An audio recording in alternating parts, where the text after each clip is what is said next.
So as day one of the trade period comes to an end, we now have updates on MERRETT, Curnow, Marshall and many more, so let's get into it. G'day guys, ET back with another video now. I have inside word that this 5-team mega trade involving Zach MERRETT and Christian Petrarca is most likely going to go through later on in the trade period. And a lot of new information coming out of Hawthorn, Geelong and Gold Coast, so let's get into it. Firstly, Hawthorn and Jai Sarong. He has selected Sydney as his team of choice to be traded to. And the reason I'm starting off with Sarong is because a potential trade to Sydney could lead to Hawthorn getting better picks to use towards the Zach MERRETT deal, so just keep that in mind for later in this video. I think this is a win for both parties, considering Sydney are definitely lacking in the key defender department, but what I don't understand about Sarong requesting a trade to Sydney is, why doesn't he go to Melbourne? Let me explain. Melbourne are obviously going into a rebuild phase, looking to trade Christian Petrarca and Clayton Oliver, and also telling Stephen May to look for a new club in 2026. And with Melbourne's key defenders looking like a 30-year-old Jake Lever and a 33-year-old Tom McDonald, I don't understand why Jai Sarong doesn't select Melbourne as his team of choice to at least develop for a few more years before eventually moving on to competitive football when the D's are back in finals contention. It's definitely possible he just wants to go to a team that's competitive and successful, looking to play finals rather than a rebuilding team, even though it would give him an extra couple of years to develop. Either way, it's just his choice at this point. And the potential trade is rumoured to be Sydney's pick 31 and 51, and Hawks give up Sarong and pick 40. At first, yes, it does look like a lot to give up for a player who didn't even play a Sydney game in 2025. People are going to forget Sarong is the BNF winner back-to-back for Box Hill in the VFL and also made the VFL Team of the Year. So, yeah, this kid is no scrub whatsoever.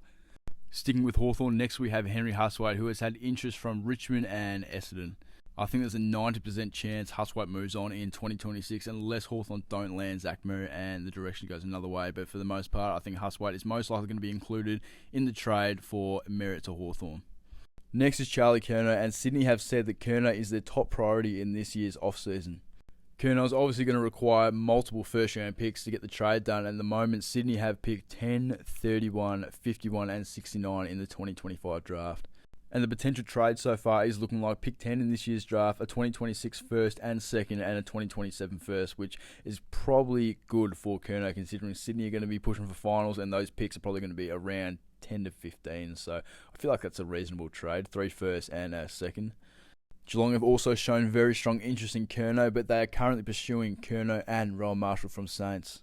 And let's be real, they definitely don't have the assets to get both of those guys unless Cotton On and the Farms sort of work their magic and get a bit of value to their bank accounts. But at the moment, I think Geelong are most likely going to go for Rowan Marshall. The Cats' current ruck lineup is Blitzars and Stanley, who I believe are both 34 years old, so Rowan Marshall will be the perfect pickup this off-season and probably more of a priority than Curnow, to be honest.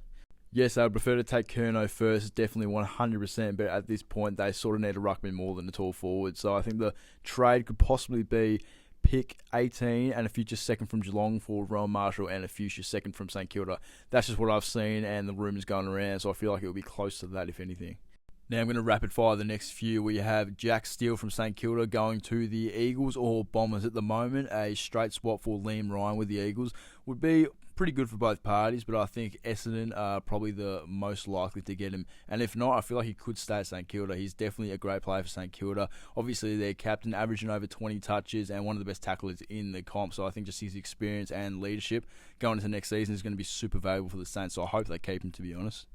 Next is Brody Myercheck going to the Demons. I think this is a great pickup for Melbourne. Even though he's in his 30s and probably doesn't fit the timeline, they are desperate for a key forward. They've never really had one over the last few years, so I think it's going to be great. Even though, look, he's probably going to have a down year compared to Collingwood. Obviously, Melbourne are going to be around bottom 4 compared to Collingwood being top 4. He's going to have less opportunities, but I think it's a great pickup for Melbourne. Next is Clayton Oliver to the Pies. We've already seen rumours about him going to the Pies and the Giants, but at the moment, Collingwood look like the suitors, especially since Sidebottom and Pendlebury. It's probably going to be their last years, in my opinion, so I think they need to get a bit of youth. Not that he's young, but he's 28 compared to mid-30s with the other two guys, so I think this is probably the best-case scenario for Collingwood, and they only have to pay about $500-600K of his contract, so it could work out well for both parties. But the Pies draft picks are 38, 57, 69 and 75 in this year's draft. So they're going to have to get creative. They're going to have to throw in some future picks, obviously, and potentially another player. But yeah, we'll see how that goes. So that's going to be a weird one to see where Oliver goes and what Collingwood do in this situation. Next, we have Charlie Spargo, who was signed with North Melbourne, and Melbourne are getting pick 41 back in compensation. Look, compared to the Warple compensation pick, I think this is ridiculous because Spargo is nothing compared to Warple. So I think, yeah, compo-wise, Melbourne probably got a fair bit of value for it, but he's only just turned 26. He's going to be going into the next season, and for North Melbourne standards, it's probably a good off-season pickup. Apparently, the Suns have shown a fair bit of interest in Jamarra Ugle-Hagan. No real update on that just yet, but they have shown interest. Now, this one's an interesting one, because I don't know how I feel about it, but I kind of like it. It's Braden Fiorini from the Suns, who was signed with the Bombers.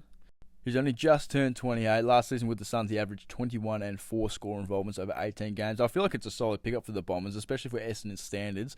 He's going to fit well into the system, and I think it's just like a nice little depth piece at this time, to be honest. He can show a bit of maturity and leadership towards the younger guys, and yeah, for Essendon standards, I think this is a pretty good pickup. This next one is quite interesting. It's Humphrey from the Suns. He's looking to explore trades to Melbourne, and Hawthorn being one of the big teams that target him. He's 21 years old, averaged 15.5 disposals and 1.1 goals per game, including 6 score involvements per game, and finished 4th in Gold Coast Best and Fairest recently. The Suns have come out and said he's still contracted, he's not going anywhere, and look, I think that's a complete bluff, because teams do that to increase the value of their player. Because, for example, say they want to get rid of the player and they're like, oh yeah, he's definitely out the door. Teams are going to offer less of a trade package to get him, rather than if he is still planning to stay with the Suns and the team that wants him is going to be a bit more desperate and is going to throw out a bit of a bigger trade package for him, if that makes sense. Now, he could definitely be involved in Merrett's 5-team mega trade, but if the Merrett trade falls through with Hawthorn, I feel like the rumours going around right now are Hawthorn trade pick 30 and 40 to get Humphreys.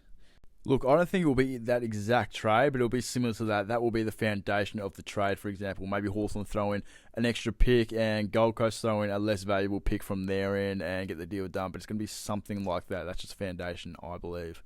Now, finally, Zach Merrett. The Bonds have come out today and said that he's not going anywhere. He's still contracted and he's definitely not leaving the club. And I call absolute BS on that. They've basically said the exact same thing the Suns have said about Humphreys. Now, the reason they're doing this, like I said before, is because if they say, yeah, Merrett's out the door, they're not going to get as big of a trade package back, for example, Hawthorn.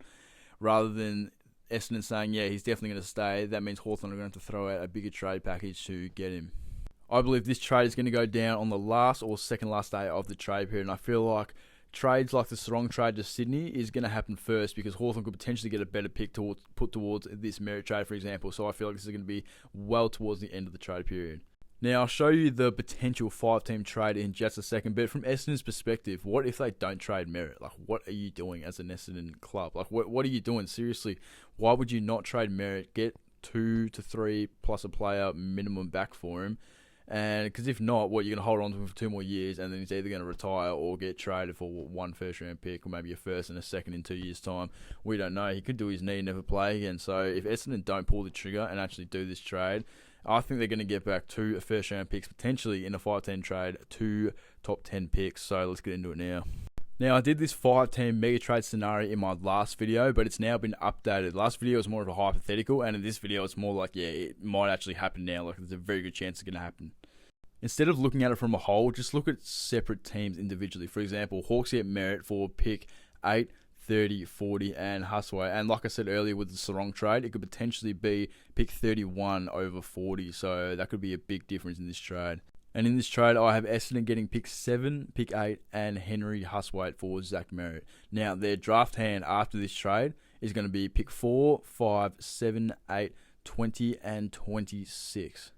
And also 29 that I just forgot to mention. But why would you say no to that? As an Essendon supporter, how could you say no to it? 2 top 10 picks and another 20-year-old who was going to play every game this season, and at worst just be coming off the bench and be a top 20 to 23 player on the list. Like, how could you say no to it? If they don't pull the trigger on this Merrett trade, I'm going to be disappointed for Essendon as a Hawthorn fan. Then the Suns get Petrarca for pick 6, 14, and Sam Flanders. Look, I feel like it's actually pretty fair. 2 first-round picks, 1 being top 10, and then a player who's a really good player, averaged 30 off half-back in 2024. So, look, if you're the Suns, like, how could you say no to it? I feel like it's a good deal. The D's get pick 6, 14, and 30, which is, I feel like it's a good return for Petrarca. Maybe if that pick 30 was a little bit better, or maybe add like another pick between 35 and 40, for example. That's the only thing I'd really trade in this trade. But for the most part, I feel like Melbourne could just get a little bit more, but for the most part, it's actually pretty good. And then St Kilda trade pick 7 for Flanders and pick 40.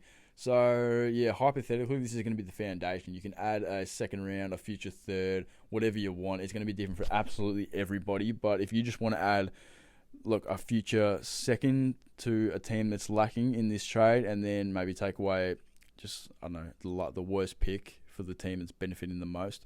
You'll even it out, but it's going to be different for everyone. So comment down below, let me know how I did and how close do you think this trade is actually going to happen.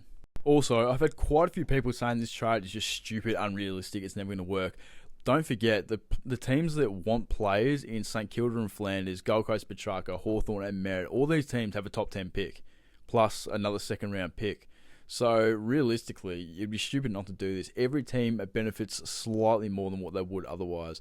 They're either going to get, like, other than maybe Gold Coast, because Gold Coast have the most assets, everyone's going to benefit a little bit more than what they would have with a straight trade between 2 or even 3 teams. So yeah, I feel like this is pretty good. Thank you for watching the update. Comment down below your thoughts and opinions on my 5-team mega trade hypothetical situation, and also all the other players that have been thrown around in this trade period so far. It's only day 1. We've got a fair bit of time to go, obviously. So yeah, get keen. It's going to be exciting. And then I looked up and it's Newcomb.